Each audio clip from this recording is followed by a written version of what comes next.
안녕하세요. 요즘은 신안을 더 많이 보게 됨에 따라서 다양한 증상을 가지고 오시는 분들을 보게 되었습니다.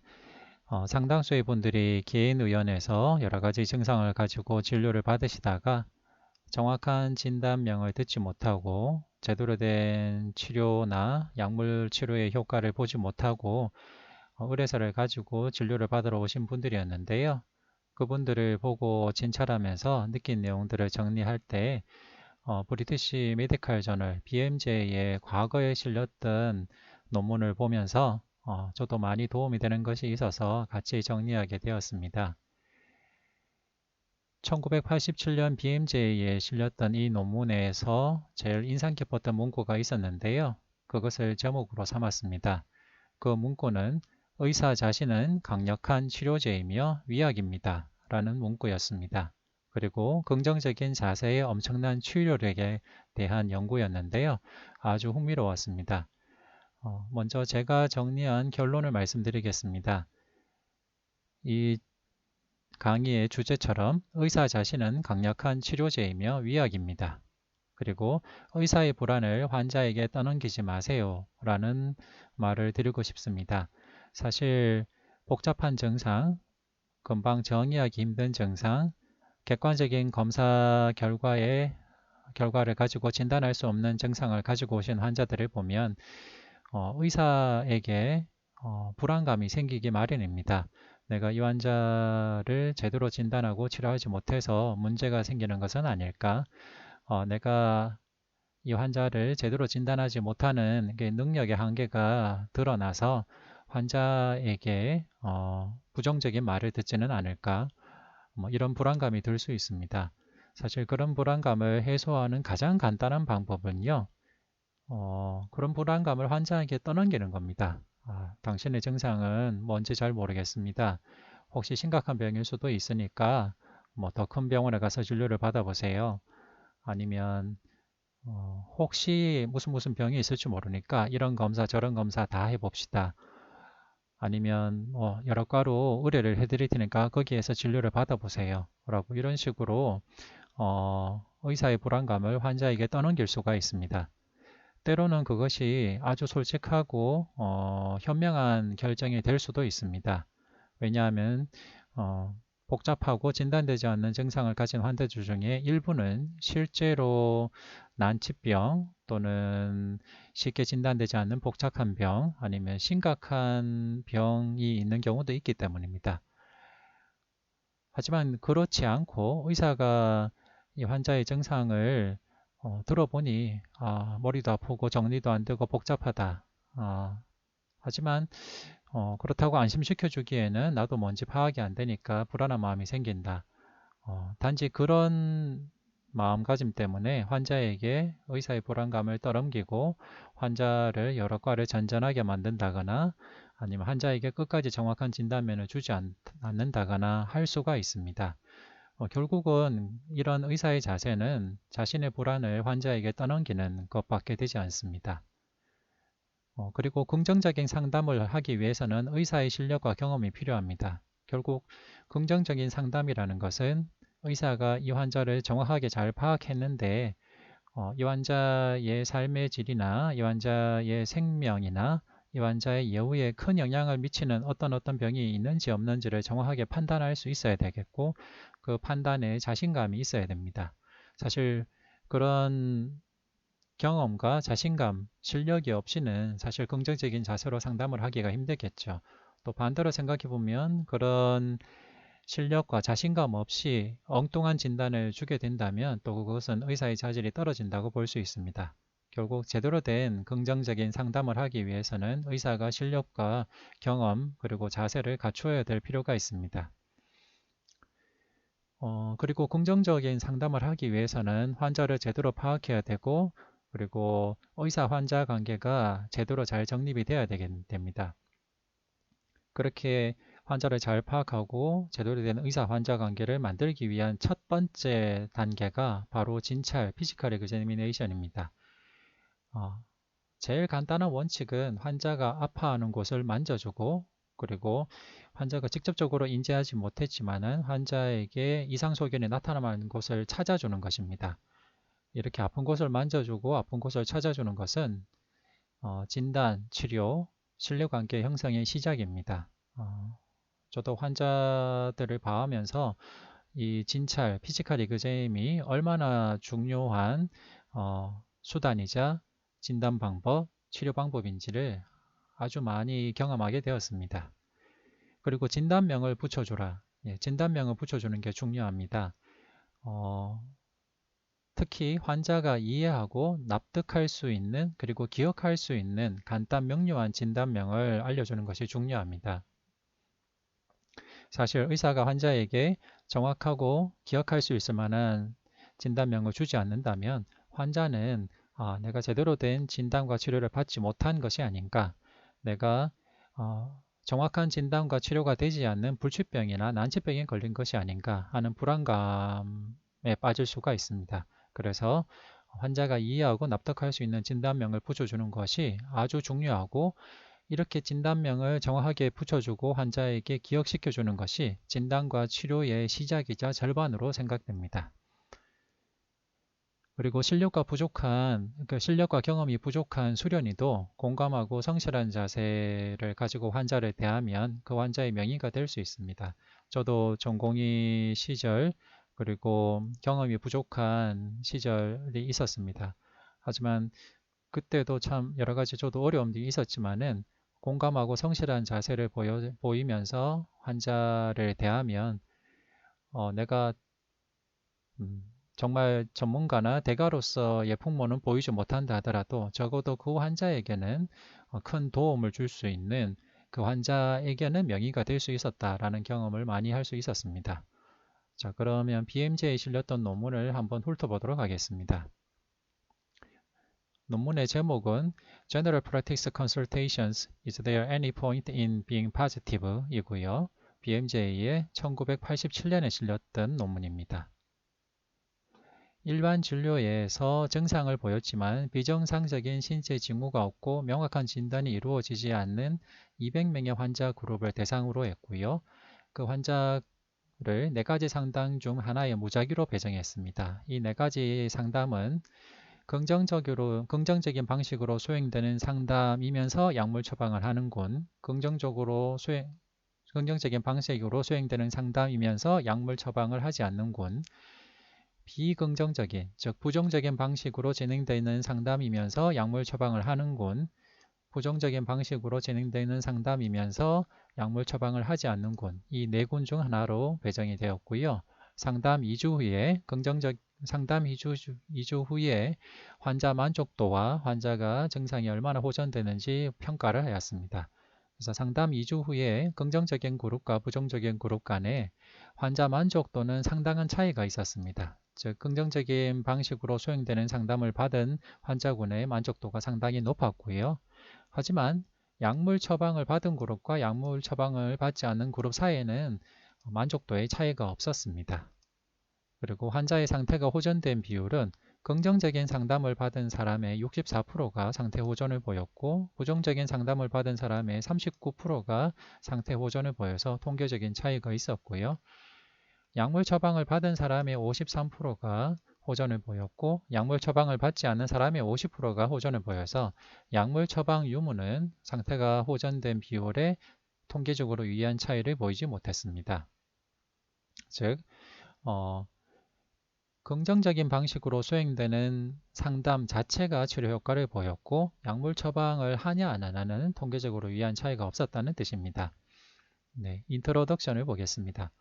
스미스 박사가 성공한 이유는 그가 매우 긍정적이기 때문입니다. 이 이야기를 이 논문을 쓴 저자가 동료에게 들었습니다.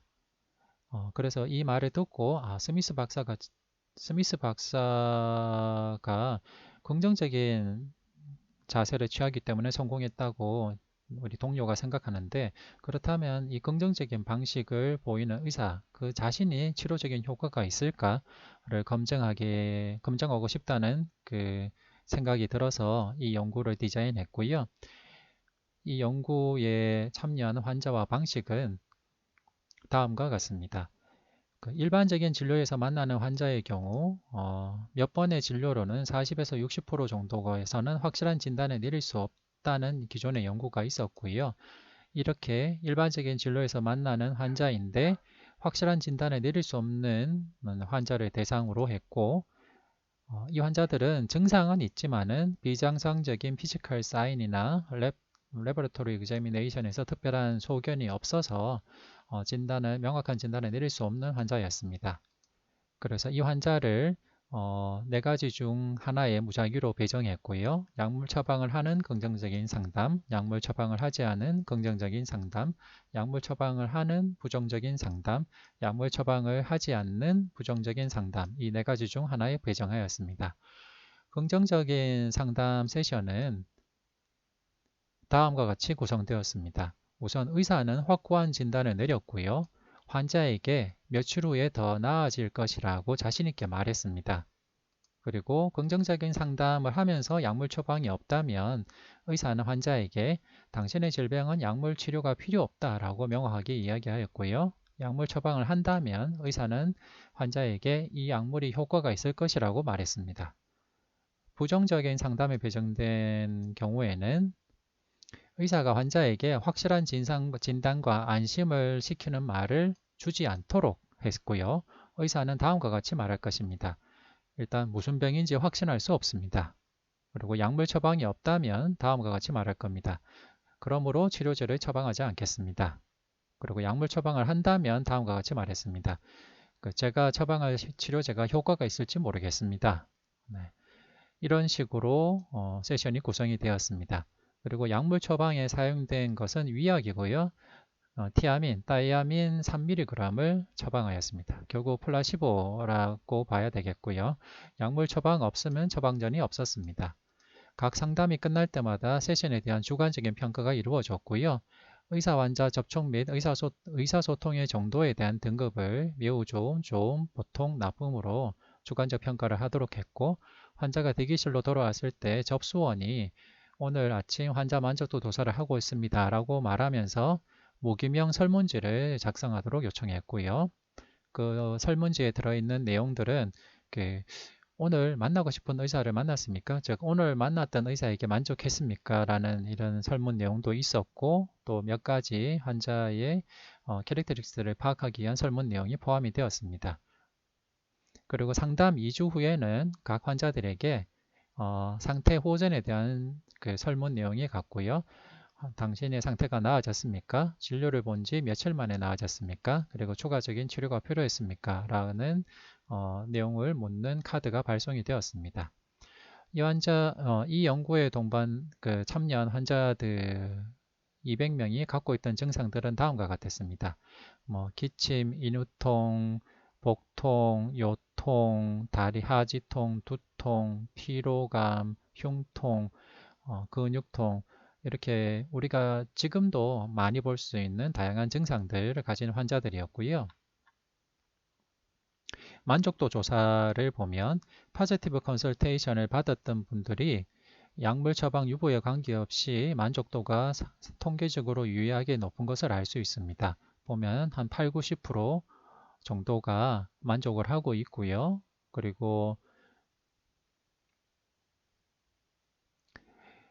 의사에게 꽤 많은 도움을 받았다라는 응답을 하였습니다. 그리고 수주 뒤에 상태 호전 여부를 묻는 질문에 대한 응답으로도 포지티브 컨설테이션을 받은 분들은 약물 처방을 받았든 안 받았든 간에 64%가 호전을 보였고요. 네거티브 컨설테이션을 받았던 분들은 약물 처방을 받았든 안 받았든 관계없이 약 39%만이 호전됐다는 응답을 했습니다. 네, 결과적으로는 환자의 상태를 호전시키는 것은 약물이 아니라 의사가 어떤 자세로 진료와 상담을 하는지가 더 중요하다라는 것이 결론이 되겠습니다. 그래서 이 논문을 PDF 파일로 한번 공유를 해드릴 테니까요. 한번 찬찬히 읽어보시면 많은 교훈을 얻을 수 있을 것이라고 생각이 됩니다. 그리고 이 논문을 보면서 느꼈던 것은 결국 의사의 태도와 의사 환자 관계를 더 향상시키려는 그 의사의 마음가짐이나 자세가 중요하다는 것이 느껴졌는데요. 어, 제가 과거에 지금은 상당히 오래전이 됐습니다. 2008년도니까 벌써 한 13년 전의 일이군요. 이때 전공의 교육용으로 만들었던 컨텐츠가 있는데 어, 이 내용도 상당히 그 부합하는 내용이 있어서 다시 한번 소개를 해드리겠습니다. 어, 2008년 12월이면 제가 국립암센터 가정의학과에 전임의로 있던 시절인데요. 그때 검진 예진을 하는 중에 통증 때문에 검진을 받게 되신 수검자 한 분을 검진 상담을 해드렸습니다.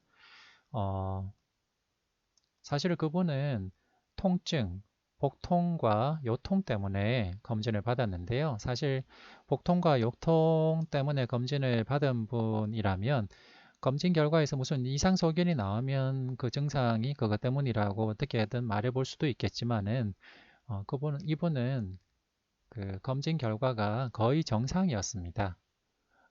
그렇다면 이분은 그 검진 결과를 들으시고 그러면 자기는 왜 아픈가에 대해서 궁금해 하셨습니다. 도대체 이럴 수 있는가? 사실은 본인은 아파서 검진을 받아서 아픈 원인을 찾는 게 목적이었는데 건강검진에 별다른 이상이 없다라는 말을 들으니까 처음에는 황당해 할 수 있는 거죠.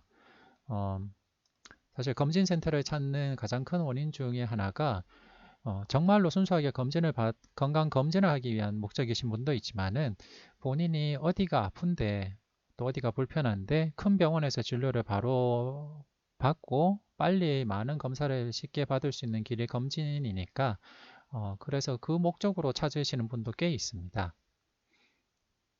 그래서 수검자 입장에서는 어디 아프거나 불편해서 검진을 받았는데 아프거나 불편한 데 대해서는 한마디 말도 없고 검진 결과 이상이 없다라는 말만 듣는다면 의사가 이 검진한 결과에서 당신이 운동도 하셔야 되고 체중도 조절해야 되고 금연도 하셔야 됩니다. 이런 말을 한다고 해도 사실은 귀담아 듣기 힘들 겁니다.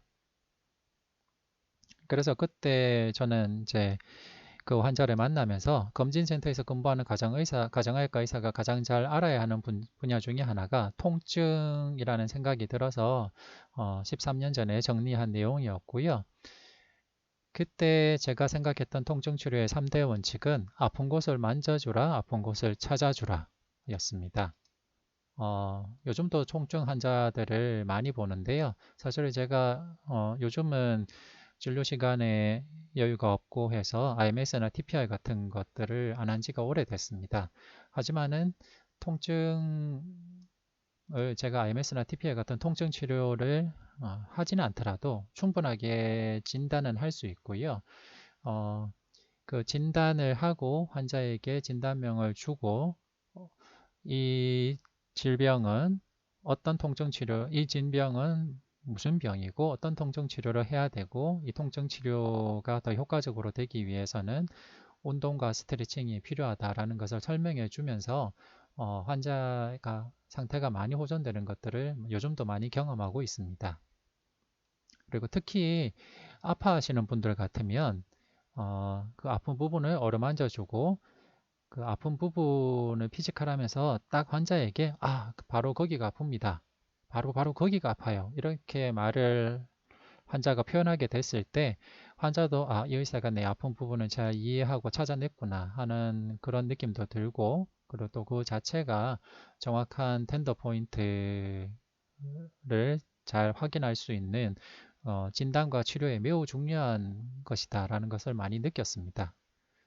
따라서 바로 거기가 아픕니다라는 이 소리가 나오면 진단과 치료의 반 이상이 된 것이다라는 것을 여러 번 느꼈고요. 그리고 진단명을 붙여주는 것이 중요합니다.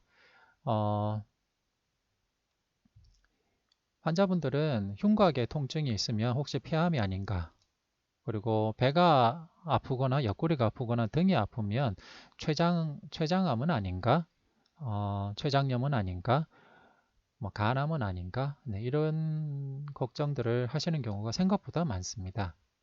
그래서 환자에게 적절한 진단명을 주지 않는다면 환자는 자기가 정확한 진단을 받지 못했으니까 아직도 암이나 아니면 난치병이 있을 가능성이 있다라고 해석하게 되는 경우가 실제로 꽤 있습니다. 따라서 진단명을 주는 것이 중요한데요.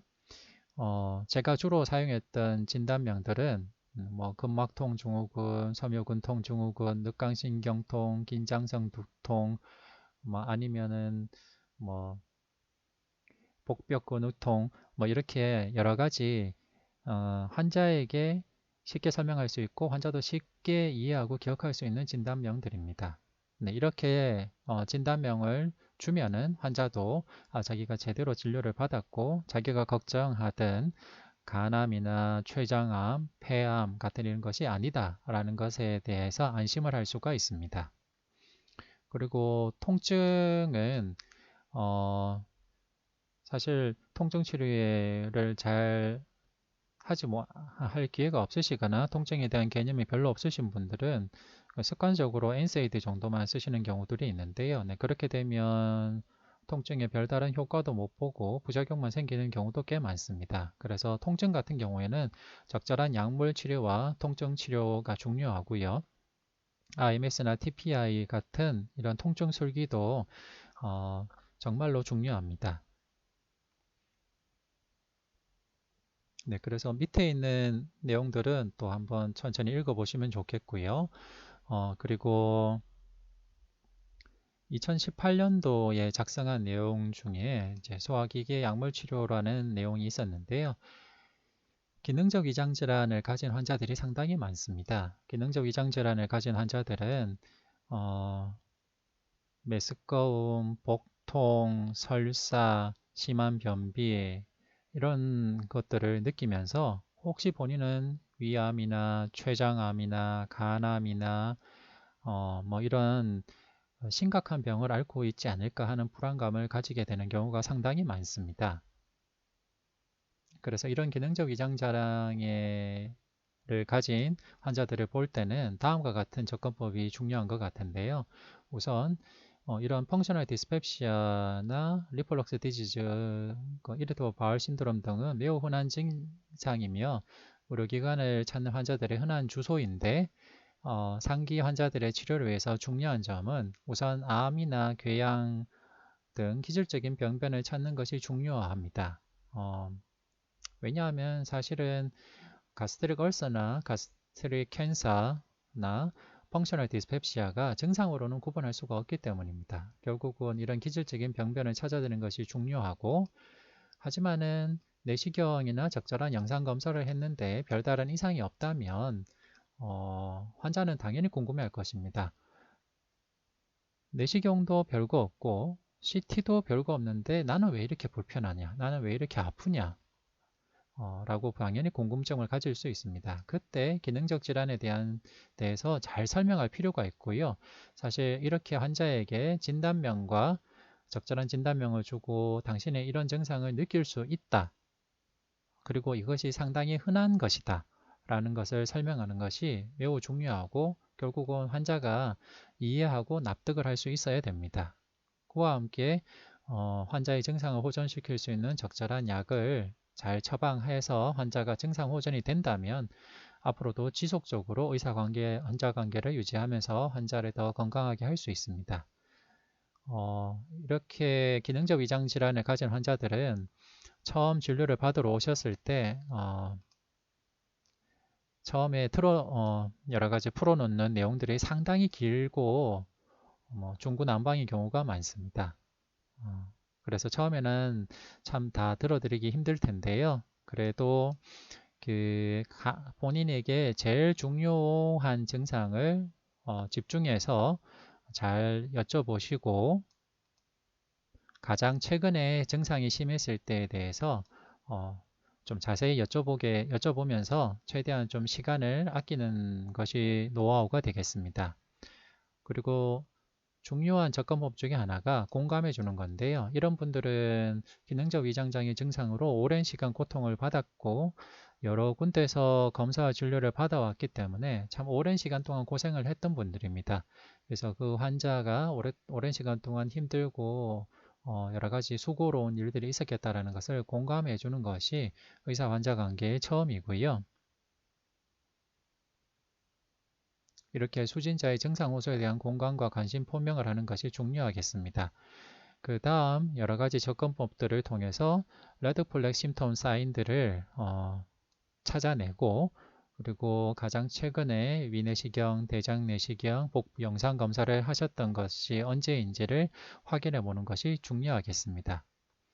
그래서 이런 여러 가지 과정들을 거쳐서 이분이 펑셔널 디스펩시아, 이리터블 바울 신드롬이 확실해진다면 적절한 진단명을 주고 증상이 생기는 기전을 설명해야 되는데요. 사실 결국 브레인 것 인터랙션이라는 것을 환자가 이해할 수 있도록, 또는 비세럴 하이퍼센시티비티라는 것을 환자가 이해할 수 있도록 설명해야 되는데요. 환자의 학력 수준이나 환자의 관심도에 따라서 비세럴 하이퍼센시티비나 센시티비티나 것 브레인 인터랙션이나 것 마이크로바이옴이나 식후 위저부 이완 장애 또는 정신신경성 요인 등 이런 요인들에 대해서 가능한 좀 쉽게 설명하는 것이 필요합니다. 브레인 것 인터랙션을 설명하는 방법 중에 하나가, 이제 저 같으면 과거에는 이런 문장을 좀 썼었는데요. 장으로 움직이는 자율신경계는 뇌와 연결이 돼 있고, 그래서 성격이 민감하신 분들은 장이 더 민감한 경우가 많다. 그래서 작은 자극에도 장 운동이 불규칙해지고 장의 통증이나 불편감을 느낄 수가 있다. 그리고 이것은 흔하다. 이런 메시지를 주로 설명하게 되었습니다. 그와 함께 운동 같은 걸로 몸과 마음을 다스리면 장도 편안해질 수 있다. 그와 함께 암 같은 큰 병으로는 진행하지 않고, 다만 성가식의 증상은 앞으로도 지속될 수 있지만은 이 과민성 장증후군이나 기능적 위장장애 자체가 심각한 병으로 진행하는 것은 아니다. 그리고 약은 증상이 있을 때 먹고 충분히 조절할 수 있고, 약물 치료 외에도 본인의 운동이나 명상이나 다양한 방법을 통해서 몸과 마음을 다스리면 당신의 증상을 조절할 수 있다 라는 이런 메시지를 주는 것이 중요했습니다. 네, 다시 한번 결론을 보도록 하겠습니다. 의사 자신은 강력한 치료제이며 위약입니다. 네, 사실 우리가 의사로서의 전문가의 길을 가고 있는데요. 결국 이 의사로서의 길이 우리의 천직이고 직업의식을 가지면서 만족할 만한 직업이 되기 위해서는 자신감과 자긍심이 정말로 중요한 것 같습니다. 그와 함께 본인의 실력과 경험을 쌓으려는 부단한 노력을 하게 된다면 결국은 긍정적인 상담과 진료를 할 수 있게 되고, 자신의 불안을 적절하게 불안해지기보다는 환자가 혹시 가지고 있을지 모르는 심각한 질병들은 레드 플래그 심텀 사인을 잘 파악하고 환자가 어떤 워크업을 어떻게 했는지를 잘 파악해서 환자에게 꼭 필요한 수준의 검사를 시키고, 만약 거기서도 특정한 진단이 나오지 않는다면 환자가 심각한 질병이 없이도 당신이 느끼는 이런 증상들이 왜 생길 수 있는지를 적절하게 설명할 수 있는 이런 지식과 경험, 전문성을 가지게 된다면 결국은 의사도 불안해하지 않을 수 있고, 그 환자에게도 그 불안감을 전가시킬 필요가 없습니다. 네. 그렇게 되면 결국은 의사도 자신의 진료와 판단에 대해서 자신감을 가지게 되고, 자긍심을 가지게 되고, 자신의 불안도 적절하게 조절할 수 있게 되고, 그리고 긍정적인 상담도 할 수 있게 되면서 의사 환자 관계도 좋아지고 의사로서의 자긍심과 만족감도 올라가게 됩니다. 그렇게 되면 결과적으로 의사 자신이 강력한 치료제고 플라시보 이펙트를 나타낼 수가 있게 되고요. 이런 경험을 꼭 많은 선생님들이 한번 느껴보셨으면 좋겠습니다. 그리고 이런 그 진료 세션을 이루게 하는 과정에서 제일 중요한 것 중에 하나가 우선 피지컬 리그잼입니다. 아픈 곳을 만져주고 아픈 곳을 찾아주고 적절한 피지컬 리그잼을 하는 것이 의사 환자 관계의 시작, 진료 관계의 시작이면서 진단과 치료의 시작입니다. 그리고 진단명을 붙여주고 환자에게 충분히 설명하고 환자가 납득할 수 있도록 한다면 이미 치료의 절반이 된 것입니다. 네. 다만 아직도 경험이 부족한 상태시라면 항상 환자에게 공감하고 성실한 자세를 가지신다면 자신도 더 발전하게 될 것이고 그 환자에게는 충분히 명의가 될 수 있다고 생각합니다. 네. 이 내용들이 도움이 되면 좋겠습니다. 네, 경청해 주셔서 감사합니다.